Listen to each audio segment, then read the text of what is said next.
Buenas tardes a todos, ¿cómo están? Nuevamente nos encontramos en este espacio de webinarios Hammurabi para brindar la charla sobre COVID-19 y la evolución en el derecho a la coparentalidad durante la cuarentena. La misma se encuentra a cargo de la doctora Eliana Groisman y del doctor Andrés Becar Varela. Muchas gracias. Buenas tardes. Buenas tardes a todos. No sé si esperamos un ratito que se sume gente.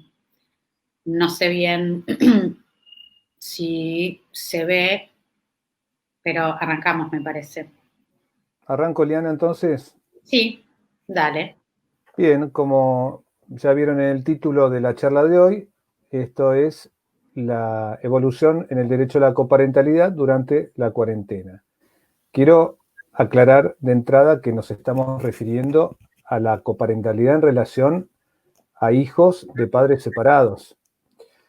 Quiero pensar que en los casos de hijos de padres convivientes, este derecho a la coparentalidad se ha realmente incrementado favorablemente desde el momento en que ha obligado a los dos progenitores a quedarse en su casa y a estar presentes en la cotidianidad de los chicos, ¿no? De los niños, salvo aquellos que obviamente tienen algún trabajo exceptuado, pero esto para los padres convivientes creo que es toda una experiencia, un desafío enorme que nos ha obligado a estar más con nuestros hijos.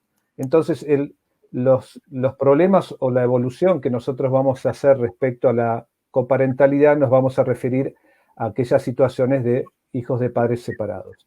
Lo primero que tenemos que decir es que el derecho a la coparentalidad es un derecho esencial, fundamental. Está previsto en la Convención de los Derechos del Niño, en el artículo 9, inciso 3, que establece que todo niño o niña adolescente tiene derecho a tener relaciones personales y contacto fluido con ambos progenitores. Esto es algo que nadie discute, que todos los expertos en psicología, en el ámbito de la salud mental, entienden que la interacción de los hijos con los dos progenitores es fundamental para la estructuración del psiquismo del niño, a la autoestima, a generarle confianza en el mundo, a prevenirlo contra disfunciones y patologías psíquicas, ¿sí? Nadie duda de eso. Tan importante es en nuestro derecho, el derecho a la coparentalidad, que el impedimento a ese contacto es un delito. Está expresamente previsto en la ley 24270. Y también en nuestro derecho local, en el ámbito de familia, es un principio fundamental el que establece que la idoneidad del cuidado, en el ejercicio del cuidado, tiene que estar en cabeza del progenitor que favorece y garantiza ese derecho a la coparentalidad. O sea, el que favorece y garantiza eso es el más idóneo, ¿sí? A tal punto que si un progenitor obstruye el vínculo, no está siendo idóneo para el ejercicio de la coparentalidad porque no está entendiendo algo esencial, que es la necesidad del niño de contar con ambos progenitores. Bueno, esto como introducción para redimensionar la importancia de este derecho a la coparentalidad. Ahora bien, con la implementación de las medidas de aislamiento, con el decreto 297 que todos conocemos y que no vamos a olvidar, que nos obliga a estar aislados y la prohibición de circular, que entró en vigencia el 20 de marzo, efectivamente esto ha traído un impacto muy grande en este derecho a la coparentalidad en los padres separados, ¿sí? Porque obligaba a los hijos a permanecer en un solo domicilio. Ni bien se entra en vigencia ese decreto, entraron los interrogantes acerca de qué pasa con los regímenes de comunicación, los que estaban vigentes hasta el momento, se tienen que seguir cumpliendo, no se tienen que seguir cumpliendo, y inmediatamente ese mismo día se dictó una resolución, la 132 del Ministerio de Desarrollo Social, que reglamentó esta excepción que estaba prevista en el artículo 297, que establecía que estaban exceptuados de la prohibición, de circular, aquellas personas aquellas personas que deban asistir a otras con discapacidad, familiares que necesitan asistencia, a personas mayores, a niños y adolescentes. Entonces nos preguntábamos ese mismo día, bueno, esta excepción a la prohibición de circular alcanza a los progenitores, porque obviamente los progenitores son los que asisten a los niños, niñas y adolescentes, o sea que pueda seguir habiendo traslados a los fines de asistir a los niños para que pasen de estar cuidados en un domicilio y pasen al otro, al del otro progenitor. Bueno, esta resolución 132, al reglamentar esta excepción, estableció que no, que están prohibidos los traslados. Lo dijo de otra manera, por supuesto, estableciendo 3 excepciones a la prohibición de circular, pero que de alguna manera implicaban en la práctica que estaban suspendidos los traslados de los hijos de la casa del domicilio de un progenitor al otro. Estableció, como les dije, apenas 3 excepciones, y de esta manera quedó realmente restringido severamente este derecho tan importante a la coparentalidad. Decíamos, Andrés, podemos decir entonces que hasta ese momento, con la resolución, como que se tradujo en que convertía cualquier régimen de coparentalidad que tenía vigente en un cuidado personal unilateral. Exacto. Esta resolución, para mí, pecó de reduccionista, porque incluso en los considerandos de esa resolución, fíjense que dice, en virtud de la situación de excepcionalidad y respecto de sus progenitores, se trataría de un supuesto de cuidado personal unilateral, o sea que englobó a todos los casos como si fueran de cuidado personal unilateral, cuando la realidad nos marca otra cosa, que es lo contrario, es que en la mayoría de los casos, los regímenes que rigen entre los progenitores es el de cuidado personal compartido, ya sea bajo la modalidad indistinta o bajo la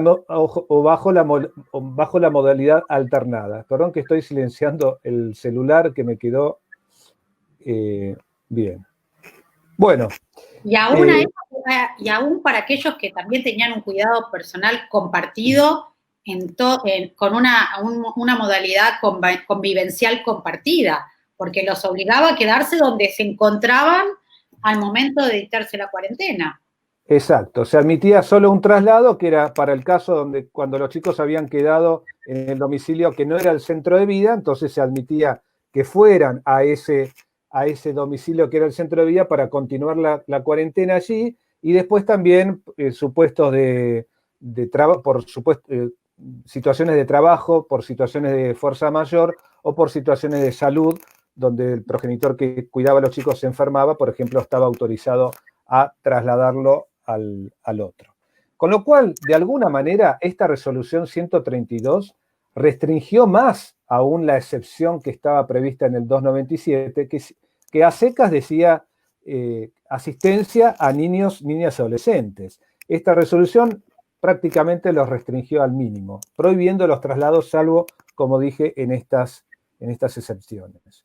Bien, esta restricción severa al derecho de la coparentalidad, al principio parecía razonable, ¿sí? ¿Por qué? Porque frente a este enemigo invisible del coronavirus, se entendía que este derecho a la coparentalidad debía ceder ante la necesidad de fortalecer la prevención y la salud como bien fundamental de la comunidad a los fines de reducir la circulación del virus. Pero ¿qué pasó? Este primer decreto se fue prorrogando una y otra vez, pasaban los días y bueno, ahí empezaron a aparecer los conflictos. Los conflictos de distintas dimensiones.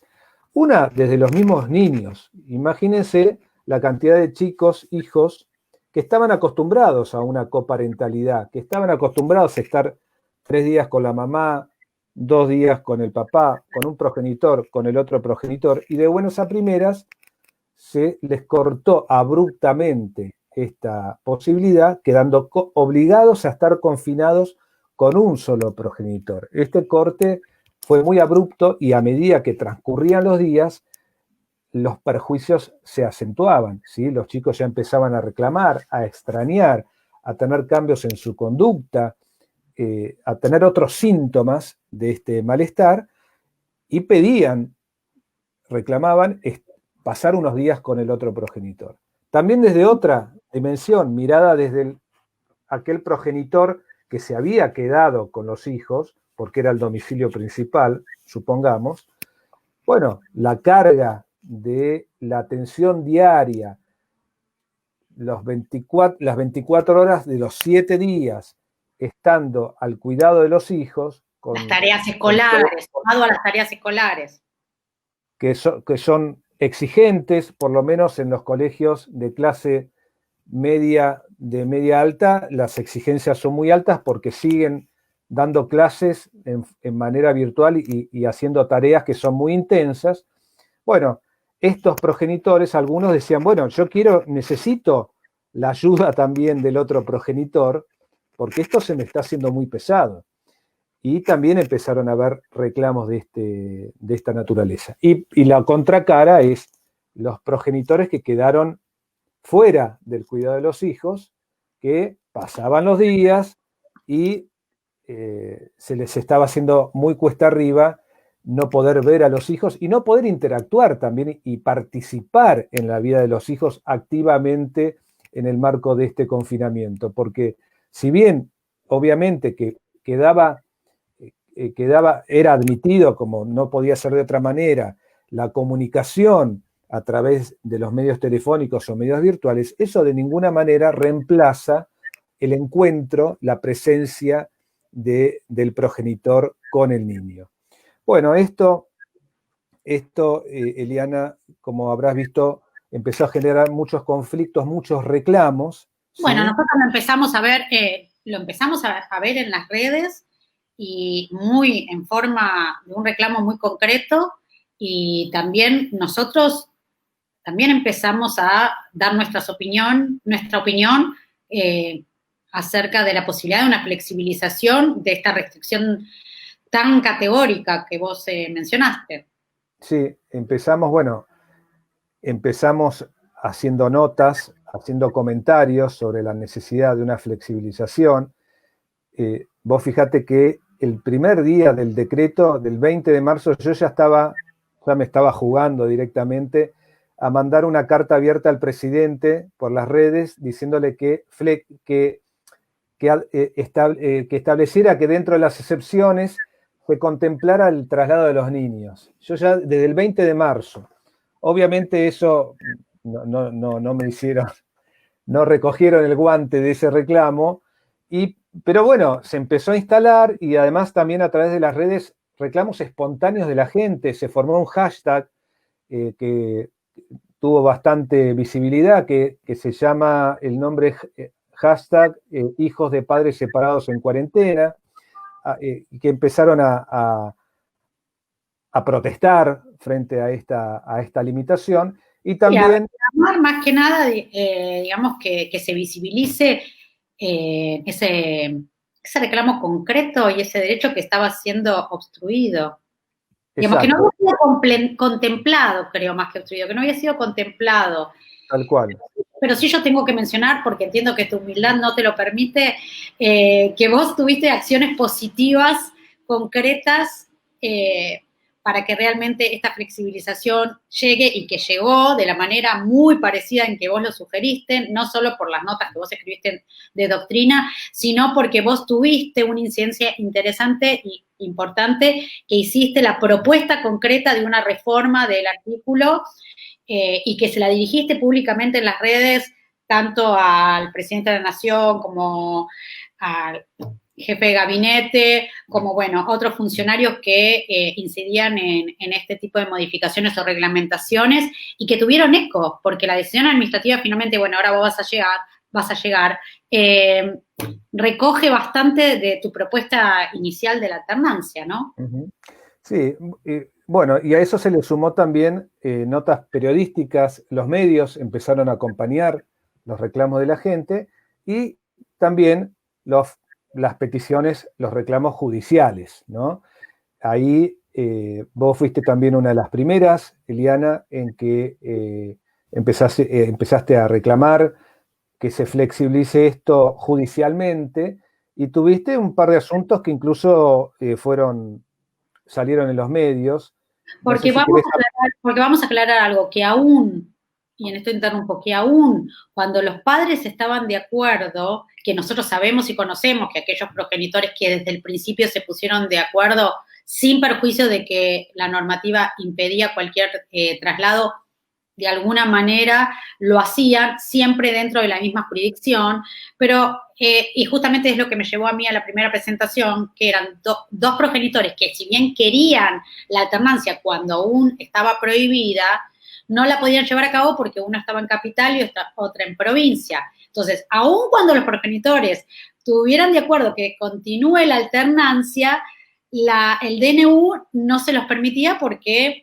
prohibía cualquier tipo de traslado, y eso fue la primera presentación donde yo peticioné en el sentido de que estaban de acuerdo en minimizar los traslados, es decir, adecuar, ellos tenían otro régimen de comunicación, adecuar ese régimen de comunicación de manera de hacer una alternancia semanal y que pase una semana con cada uno, el niño, y permitiendo, no obstante el DNU, que el juez autorice esos traslados.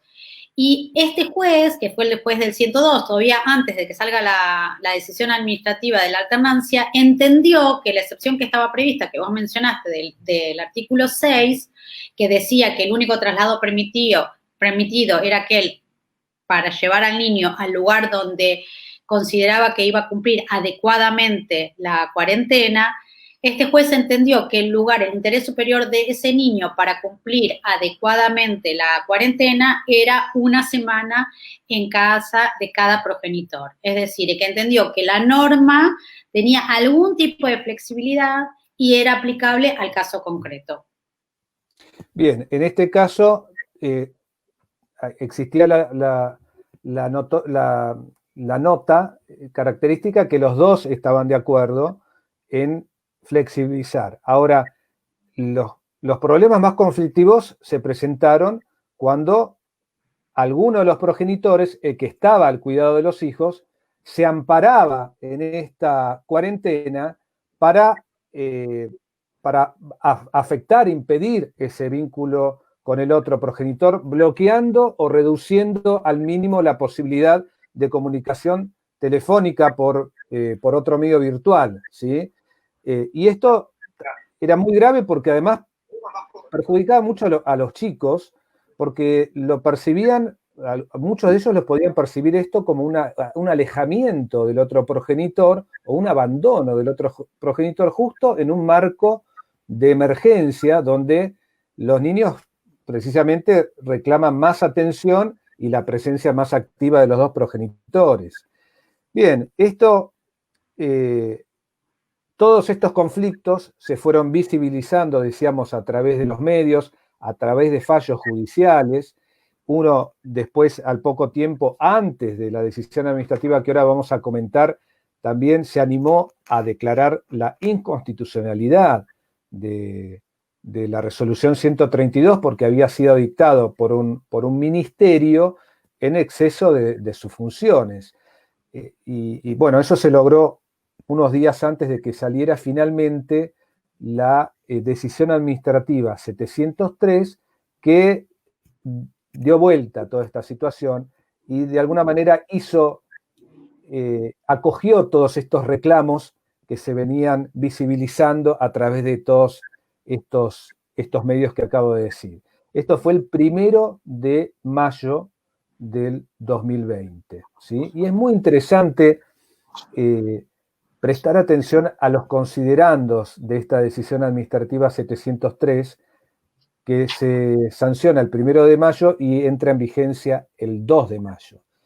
Entre los considerandos voy a leer una parte porque creo que ilustra mucho la finalidad de esta decisión administrativa. Dice, la Convención sobre los Derechos del niño, en su artículo 9, inciso 3, establece que los Estados partes respetarán el derecho del niño que esté separado de uno o de ambos padres a mantener relaciones personales y contacto directo con ambos de modo regular, salvo si ello es contrario al interés superior del niño. Después dice, en pos de alcanzar la igualdad de género, que ese es un objetivo de este gobierno y promover la corresponsabilidad social y familiar de los cuidados, visibilizando el trabajo y la responsabilidad que ello implica, así como la diversidad de familias que los llevan adelante.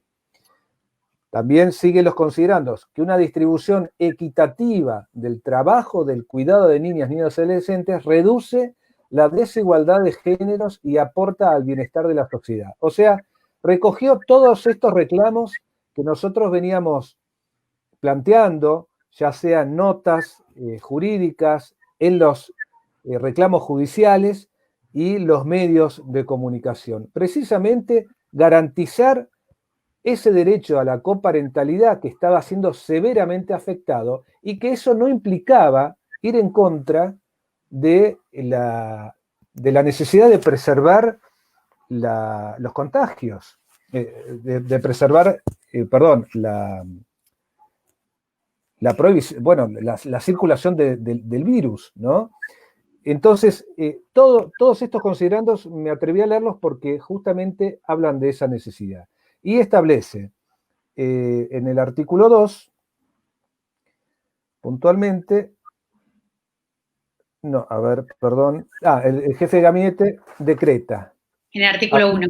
Artículo 1, gracias. A fin de garantizar el derecho de niñas, niños y adolescentes a mantener relaciones personales y contacto directo con progenitores o referentes afectivos, incorpórese al listado de excepciones al cumplimiento del ASPO, aislamiento social preventivo obligatorio, y a la prohibición de circular a las personas involucradas en los siguientes supuestos. Inciso A, traslado de niños, niñas y adolescentes al domicilio del otro progenitor o progenitora o referente afectivo, siempre que ello sea en el interés superior del niño, niño y adolescente. Y el inciso B, contemplado para las familias monoparentales, dice, si se trata de una familia monoparental, el progenitor o la progenitora podrá trasladar al niño, niño y adolescente al domicilio de un referente afectivo, siempre que ello sea en el interés superior del niño.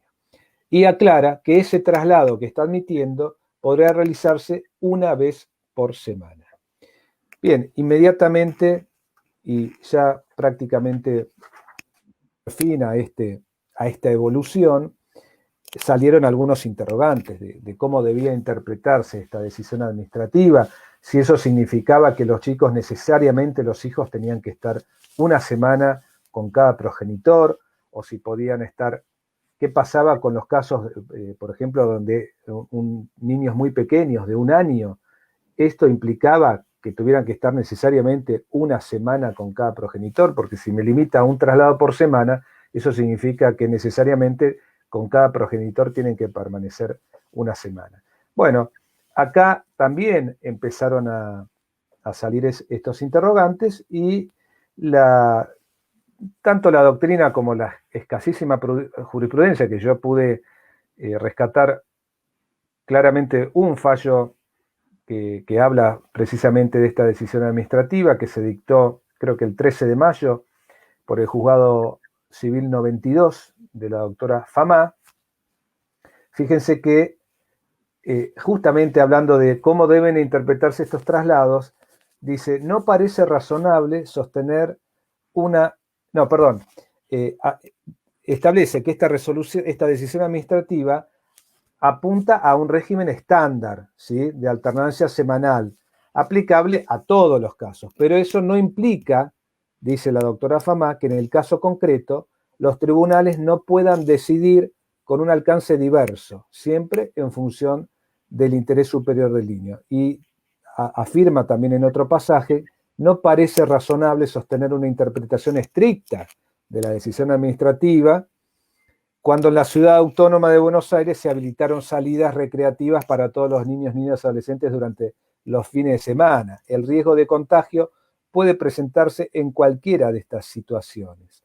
Entonces, la jueza, en este caso particular, donde una progenitora se seguía negando a que el otro progenitor pudiera encontrarse con el hijo, estableció que lo mejor, y siguiendo el dictamen del defensor de menores, que lo mejor era tratar de acercarse a lo que era el régimen que estaba vigente antes de la cuarentena, aunque fuera menos de una semana con cada progenitor. Y acá volvió al régimen anterior, que era que cada fin de semana por medio, la niña, que en este caso tenía 8 años, estuviera con el padre, ¿sí?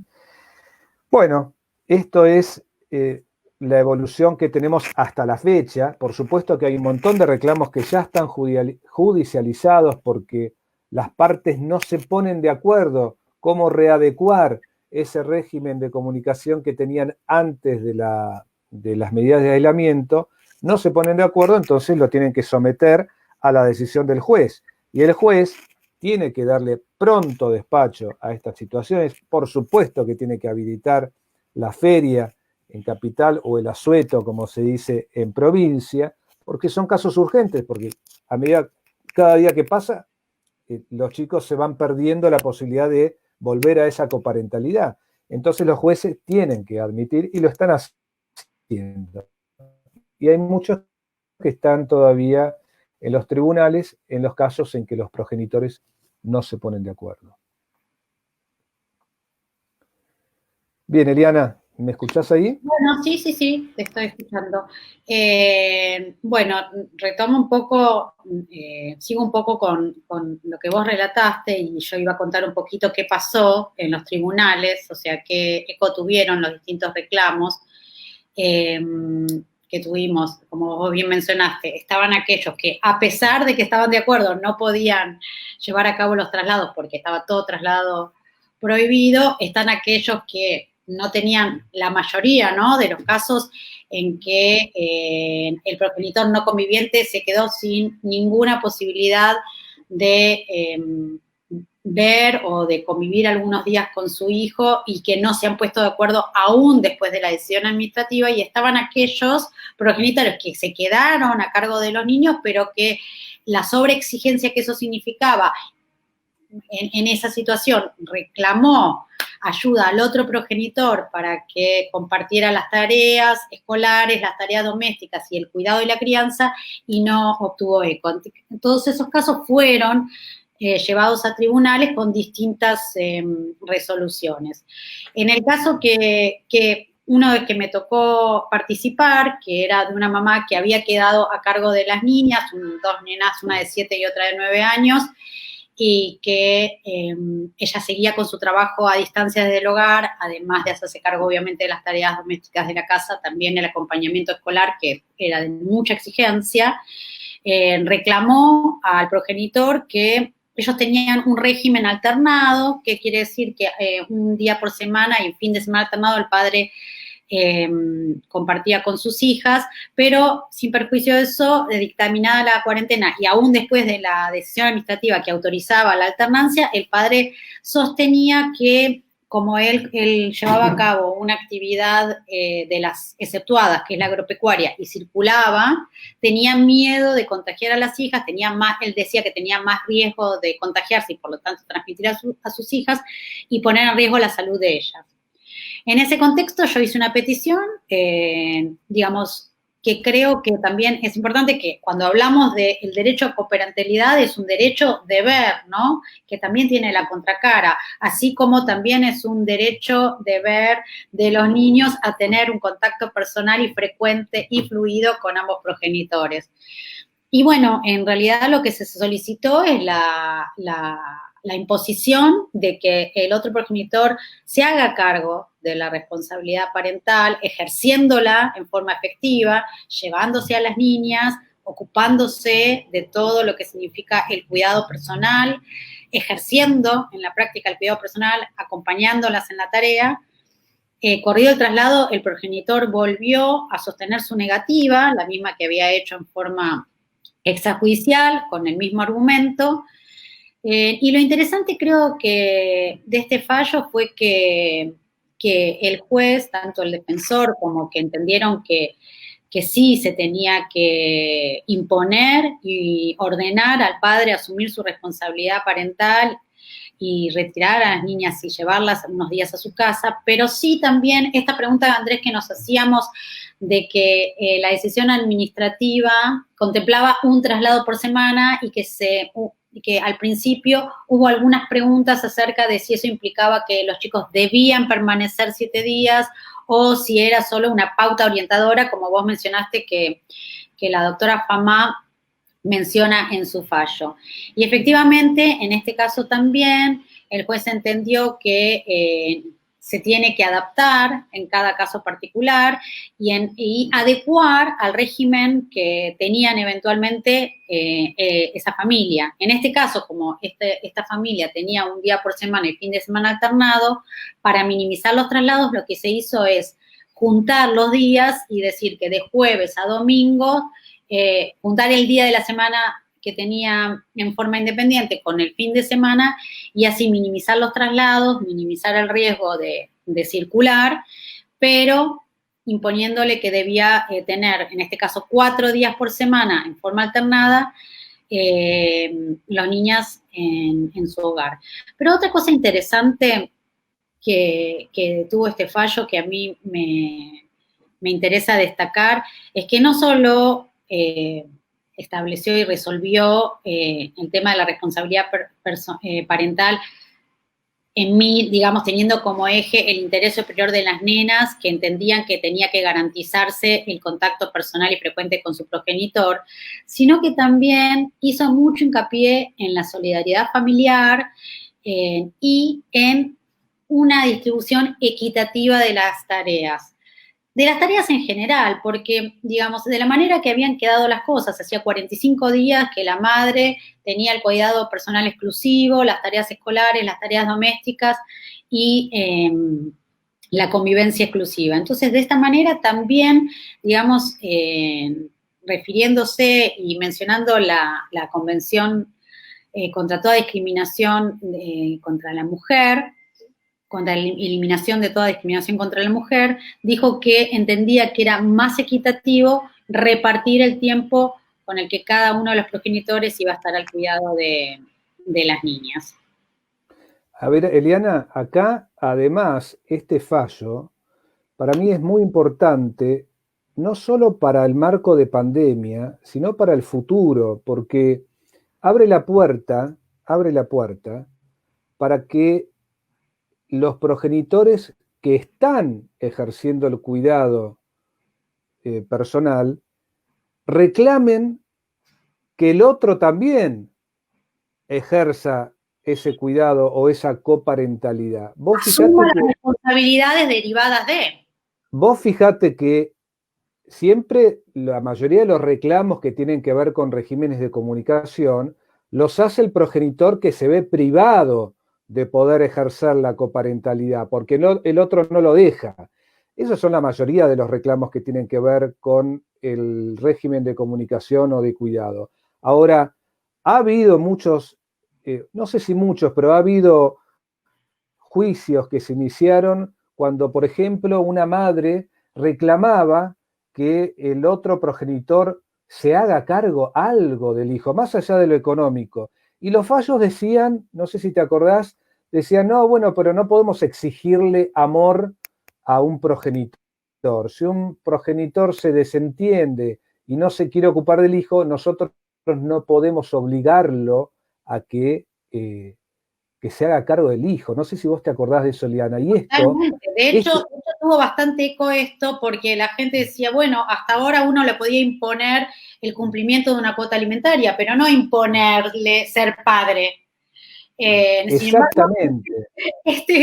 Esta resolución le impone asumir, y digamos, asumir la responsabilidad parental, que yo creo, y voy a aclarar porque hubo muchas voces que decían, ¿para qué queremos un padre que no quiere a sus hijas? Yo no creo en absoluto que se trataba de un padre que no quería a sus hijas, simplemente que tenía otra perspectiva de cómo podía afectar esta situación a las hijas, y creo que la resolución le impone, sí, hacerse cargo y asumir el ejercicio, porque, digamos, a veces queda el título solamente de tengo el cuidado personal.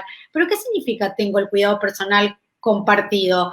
Hay que bajarlo y ejercerlo, y esto es la obligación de ejercerlo. Por eso me parece que este fallo va a ser muchas veces citado en el futuro para nuevos reclamos que no se venían haciendo por esta jurisprudencia que yo comentaba recién, que entendía que, bueno, que un juez no puede obligarle a un progenitor que quiera a su hijo. Pero yo creo que esto amerita una revisión importante de esa jurisprudencia anterior y obviamente que no se trata de forzar a un progenitor que se desentiende y no quiere a sus hijos a que los quiera, pero de alguna manera, si hay un juez que le está diciendo, mire, señor o señora, usted tiene que ver a su hijo y si no lo ve, va a tener una sanción. Bueno, eso por ahí puede llegar a movilizar a ese progenitor para renuente. Para empezar, por ahí empezará obligado, pero después, en la medida que lo cumpla, seguramente pueda reconstruir ese vínculo que había dejado y bueno, la vida puede dar bastantes sorpresas, ¿no? en este campo. Definitivamente. Igual nos olvidamos de aclarar algo que era al principio, pero bueno, que las preguntas van al final. Ah, Nos habían dicho verdad. Bueno, no importa. Bueno, esto sí, definitivamente creo que es un precedente que nos puede servir a futuro, no para esta situación excepcional. Bueno, después yo también tenía, digamos, obviamente para mencionar el fallo de Famá, porque también en ese caso ella adecuó, ellos tenían otro régimen acordado y adecuó provisoriamente durante la cuarentena el régimen excepcional de alternancia. Ahora, hay dos fallos que también quería mencionar, que son de San Isidro, de tu zona, de la doctora Rama, que tuvo la oportunidad también de entender en un par de reclamos después de dictada la decisión administrativa que permitía la alternancia. Y lo interesante de este caso era, bueno, se trataba de que en un caso de 3 hijos adolescentes que vivían relativamente cerca, en el mismo partido de Tigre, y donde no se ponían de acuerdo, el padre solicita una medida cautelar porque la madre no autorizaba que los niños vayan a casa del padre, aún después de la decisión administrativa. Tanto no autorizaba, fíjate vos, que la madre plantea la inconstitucionalidad de la decisión administrativa 703, a fin de no permitir que los chicos vayan a casa del progenitor. En este caso, bueno, que no tuvo difusión, pero que se los estoy contando, la jueza entendió que la decisión administrativa cumplía todos los requisitos, digamos, dentro del contexto del decreto de 297, que facultaba específicamente en el artículo 6, delegaba las facultades al jefe de gabinete para restringir o ampliar las excepciones, con lo cual el jefe de gabinete, en el artículo 1 que vos mencionaste, lo hizo dentro de sus facultades, así que ella rechazó de plano ese planteo de inconstitucionalidad. Y en ese caso, como se trataba de progenitores que vivían dentro de la misma jurisdicción, entendió también adecuar el régimen, ahí tenían en forma salteada los días y unificó 5 días a la semana, en forma alternada cada semana, que los niños pasaran con el progenitor. También otro de los argumentos de la madre que no iban a estar tan cómodos en casa del padre, cosa que ella descartó porque es un argumento, es muy superficial. Sí, muy particular como ella lo dice, porque pone algo así como el argumento paisajista no es relevante a... Es muy frívolo, muy frívolo. Es muy frívolo decir que no tiene las comodidades que tenía Nordelta ella en su casa.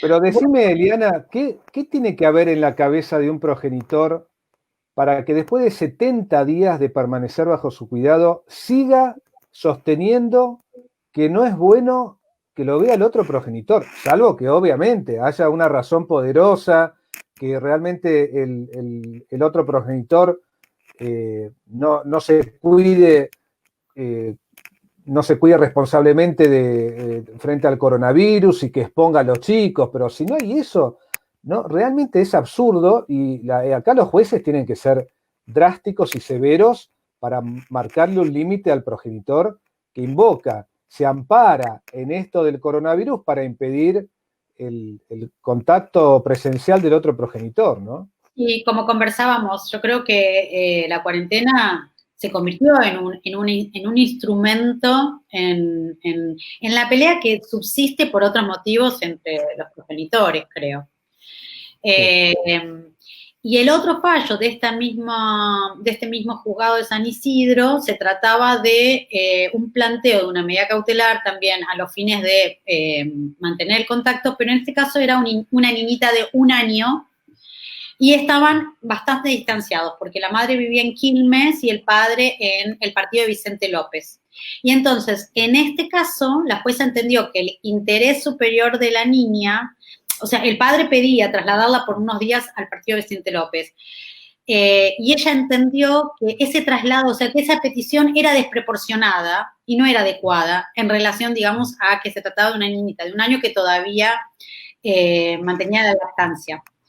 Entonces, adecuó también esta decisión administrativa, disponiendo que era 1 vez por semana el padre podía concurrir al domicilio donde vivía la niña con su progenitora, donde la madre tenía que garantizar un lugar de privacidad para que unas horas el padre pueda compartir con su hija. Porque entendió ahí sí que era poner en riesgo la salud de la niña con traslado de tanta distancia y también la salud pública. Con lo cual, digamos, vemos como distintos fallos adecuan esta decisión administrativa según el caso particular y las necesidades de los niños, las edades, digamos, y las distancias, digamos, se tienen en cuenta los distintos parámetros que rodean al caso. No es que, como vos decís, es una norma estándar, pero que va a tener que adecuarse al caso particular. Perfecto, qué bueno esos 2 casos, la verdad que no los tenía registrados. No los tenías registrados. Bueno, vamos de a poco conociendo. Y otra cosa que sí noté, que en todos los fallos, vos fijate, que vos también lo debes haber visto, que los jueces recalcan la necesidad que el progenitor no conviviente tenga un acceso libre por medios virtuales el tiempo que no comparte. Sí, pero eso la verdad que entre progenitores que no se llevan bien, la verdad que termina siendo una declaración que es muy difícil de garantizar su cumplimiento. Cuando realmente hay un progenitor obstructor. Es difícil porque no tienen privacidad o porque por más que puedan eventualmente estar solos, saben que su otro progenitor está en el cuarto de al lado y no tienen libertad de por ahí.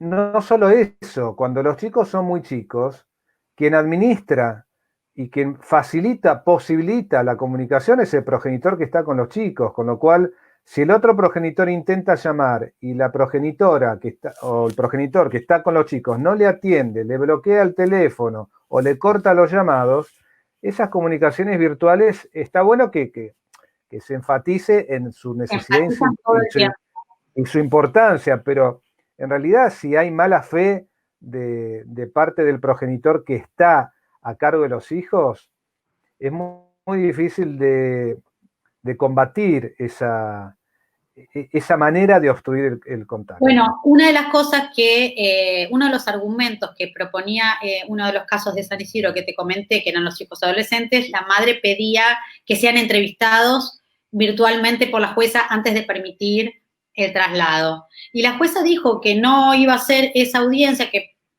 entre otras cosas porque entendía que si están en la casa de la progenitora no iban a contar con la suficiente privacidad ni libertad para expresarse, claro. Y que los hijos cuando están en un tribunal libres de toda escucha de cualquier progenitor se expresan libremente, se expresan con mucha más libertad que no iba a conseguir en ese ámbito. Lo resalta. Es interesante lo que ella pone. Muy bien. Bueno, yo creo que dimos un pantallazo de lo que se viene. Una cosa que quería aclarar también, que los permisos nuevos que ahora salió este fin de semana, que se renuevan los permisos. Quiero aclarar, para cualquiera que tenga duda, que la decisión administrativa sigue vigente, que hay que renovar los permisos nada más, que es la misma declaración jurada, pero que en estas, desde ahora tiene una vigencia de 48 horas y que hay que renovarla cada 48 horas. O sea, que cada uno le puede instruir a su cliente que para ir a buscar a los chicos la saque con 24 horas de antelación, porque tarda un ratito hasta que reciben la confirmación. No necesariamente se tiene que bajar la app de Cuidar, sino que se puede pedir por la página y se recibe y se descarga en el teléfono con un código QR y con eso se pueden trasladar para retirar a los niños en casa del otro progenitor. O para llevarlos. O para llevarlos, sí. Sí. Bien. Bueno, ahora estamos, ¿no? Podemos recibir preguntas si hay y si podemos ayudar a alguien o comentarios. Bienvenidos. A ver, ahí están apareciendo algunos comentarios.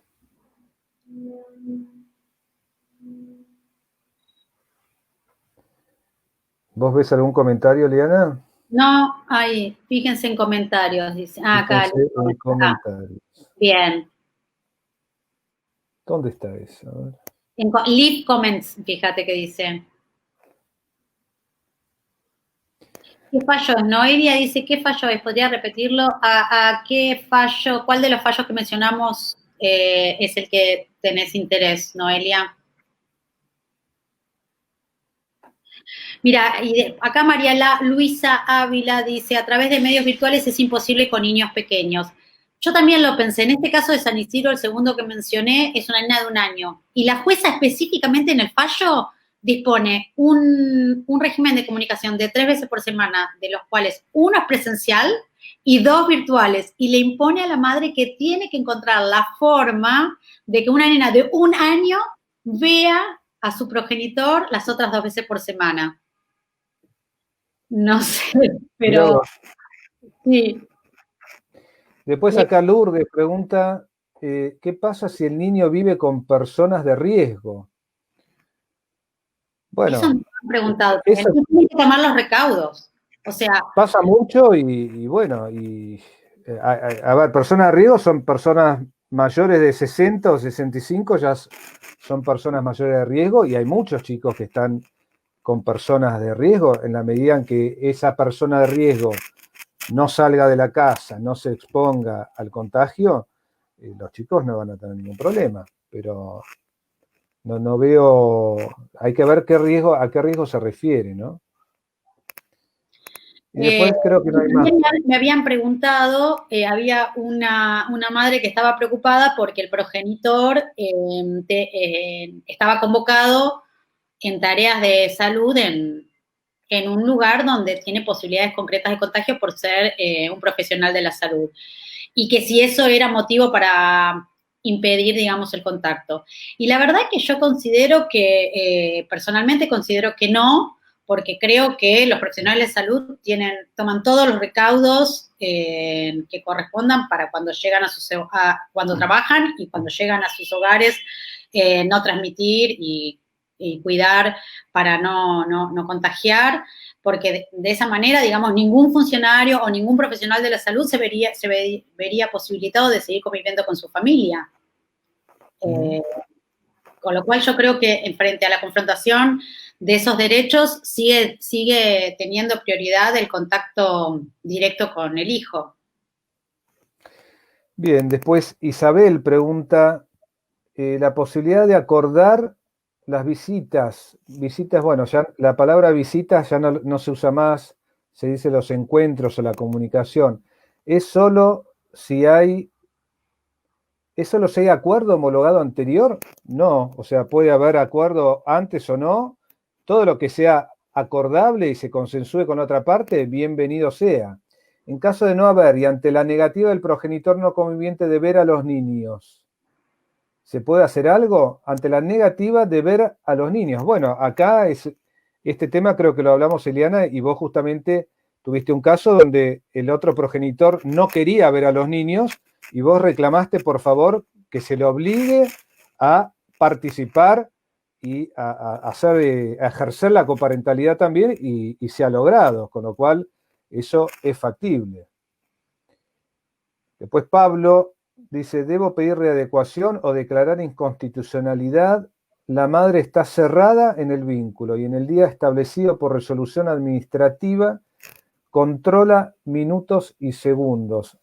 Bueno, acá habría que pedir, Pablo, que puedas ver a los hijos, que se establezca y que un juez va a establecer provisoriamente un régimen de comunicación de manera tal de que vos puedas encontrarte con tu hijo y sin que nadie te esté limitando minutos o segundos, ¿no?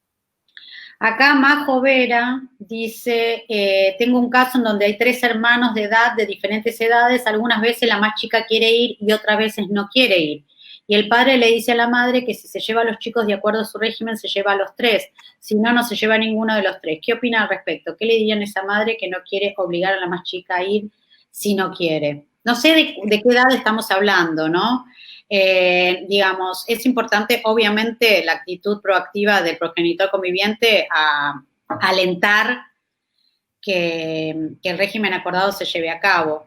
Si hubiera alguna situación particular, se puede hacer un planteo judicial para que el régimen se lleve a cabo con respecto a los otros 2 niños, pero en principio, digamos, la madre tiene que alentar a que todos los 3 niños lleven a cabo, no sea solo un capricho, digamos. Muchas veces los chicos dicen no quiero, le da fiaca, o muchísimas veces, y después cuando se lleva a cabo están con el otro progenitor, vuelven felices. Muchísimas veces pasa. Sí, acá no habría que dejar librado a si los chicos quieren o no quieren. Porque, depende de la edad, ¿no? Por supuesto, pero si son chicos, acá los chicos van a hacer lo que le diga el progenitor que está a cargo. Si el progenitor que está a cargo le dice o tiene miedo, o tiene desconfianza del otro, o tiene miedo que se contagie, eso de alguna manera le va a llegar al hijo y el hijo lo va a manifestar. Entonces acá, como bien decís, hay que alentar la vinculación con el otro, siempre y cuando obviamente no haya situaciones realmente de riesgo que ameriten que eso no sea así. Acá Lourdes dice, si aparece ahora en plena pandemia cuando hace 10 meses desapareció, otra vez, ¿de qué edad estamos hablando? Si es un papá que no vio a su niñito chiquitito y realmente va a haber que pasar un proceso de revinculación, pero el hecho de que no lo haya visto no es motivo para que no lo vuelva a ver, digamos. Lamento que no lo perdió todos estos meses, pero si ahora quiere recuperar el vínculo, creo que se tiene que alentar eso. Si necesita algún tipo de revinculación, bueno, se tomarán los recaudos para hacerlo de la forma que sea mejor para el interés superior de ese niño, pero no creo que eso sea argumento para impedir el contacto. Después acá preguntan del permiso, si la opción es elegir asistir a personas, es el Sí. mismo, que es el mismo, sí, asistir a personas, asistir a niños, sí. Bien. Ahí, María Luisa Ávila, ¿querés contestar vos? María Luisa, tengo un caso de 2 niños de 2 y 4 años. La jueza en Comodoro ordenó que deben comunicarse con el progenitor no conviviente 3 veces en la semana como mínimo, no menos de 30 minutos cada comunicación. Y realmente si no existe buena fe y voluntad bilateral es imposible. Claro, es lo que yo decía. Si la madre que está en este caso con los hijos obstruye, impide ese vínculo, obviamente se va a frustrar eso y hay que denunciarlo. El tema es difícil acreditar eso. ¿Cómo acredito que me interrumpe la comunicación, me bloquea los llamados? Es muy difícil. La manera más efectiva es con un escribano al lado, estando presente en el momento que hace un llamado, entonces él hace una constatación el escribano, pero eso sale muy caro y mucha gente no lo puede hacer. Entonces es un tema porque acreditar el incumplimiento es difícil y bueno, ahí la verdad que no hay muchas respuestas y además los días pasan y hasta que se termina acreditando, por ahí ya terminó la cuarentena, es una gran complicación. Después acá Lourdes dice, si el niño vuelve infectado, bueno, esperemos por favor que no. Obviamente que si el chico, o sea, tiene la desgracia de infectarse, se van a tomar otras medidas, porque es un hecho excepcional y no se va a aplicar un régimen convencional. Sí, y además además tenemos que decir algo.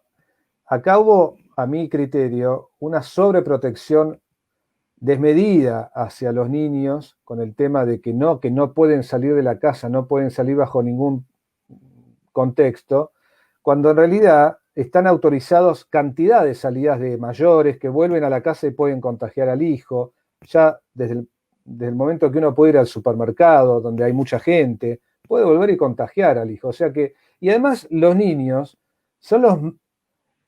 en esto son los menos vulnerables frente al coronavirus, porque o sea, el impacto que le genera a que un niño se contagie no tiene nada que ver cuando eso ocurre con una persona mayor. El niño seguramente lo va a sobrellevar, lo va a superar, y el mayor adulto está en una situación de mucho mayor riesgo. Con esto no quiero decir que todos los chicos tienen que salir ni nada por el estilo, pero si un chico se contagia, se puede contagiar de 20.000 maneras. Es imposible evitar el contagio 100%. Desde el momento en que uno puede hasta recibir un delivery en la casa, aunque no salga, está expuesto al contagio. Entonces... Perdón, no, hay otra cosa que quiero aclarar porque lo han preguntado más de una vez, eso que si no hay un acuerdo anterior no pueden fijar ahora. Es independiente, sin perjuicio, digamos, puede ser que haya progenitores que tenían algún acuerdo informal, ¿esto qué quiere decir? De palabra, tenían un acuerdo sin documentar y sin sentencia y sin mediación y llevaban a cabo algún tipo de alternancia. Y llegada la cuarentena no tienen cómo adecuar. Bueno, se pedirá un régimen provisorio de coparentalidad para este contexto. Y después verán para cuando se termine este contexto, pero se puede pedir, por más que no tenían ningún precedente, o sea, ningún antecedente sobre algún tipo de acuerdo. No necesitan tenerlo. Pueden abrir un expediente, una medida cautelar, solo a los fines de solicitar se determine un régimen provisorio para este contexto. Justamente ahí le contestaste a Noelia, que pregunta, ¿qué pasa en provincia? Ya que en las mediaciones públicas no están habilitadas. En este caso se podría iniciar como medida cautelar, por supuesto. Esto hay que iniciarlo como una medida cautelar. Es la única manera. Vero Psicología, dice, soy psicóloga, trabajo en una fundación donde recibimos familias judicializadas y se están reactivando los casos viendo que se están habilitando los encuentros presenciales nuevamente. ¿Se están habilitando? Bueno, no sabía que eso, o sea, no me parece que está dentro de las excepciones, pero será como consulta médica. Sí, y después dice, también vimos que los niños en muchos casos disfrutaban de estar en la casa del progenitor con el cual no convivían, algo positivo también en este contexto, por supuesto. Por supuesto, sí, claro. Gracias, Verónica, por este aporte. Sí. Bueno, creo que ya está, no tenemos más, ¿no, Eliana? No. Bueno, pasamos a chivo que vamos a hacer un podcast de Derecho de Familia próximamente, también acompañados por la editorial Hammurabi, así que periódicamente vamos a sacar temas de la actualidad del derecho de familia con nosotros dos, vamos a conversar, comentar fallos, eventualmente tener invitados, y toda la información va a ser proporcionada por Hammurabi, así que no tenemos más para adelantarles, pero es un hit, va a ser un hit. Bueno, damos por cerrado entonces, Eliana, esta primera charla, y mil gracias a Editorial Hammurabi que nos ha brindado este espacio. Sí, creo que, bueno, es una muy interesante herramienta para aprovechar en esta cuarentena, y que calculo que va a quedar después para el futuro, aunque ya podamos salir a la calle, ¿no? Sí, muchísimas gracias. Bueno, muchas gracias a ustedes, la doctora Eliana Goldman y al doctor Becar Varela por la exposición. Les recordamos a aquellos que quieran participar del sorteo por un ebook de Hammurabi Digital, pueden dejar sus correos electrónicos en los comentarios y mañana estaremos realizando el sorteo y publicando los ganadores en las redes sociales. Así que nuevamente muchas gracias a todos y los esperamos en los próximos webinarios. Gracias.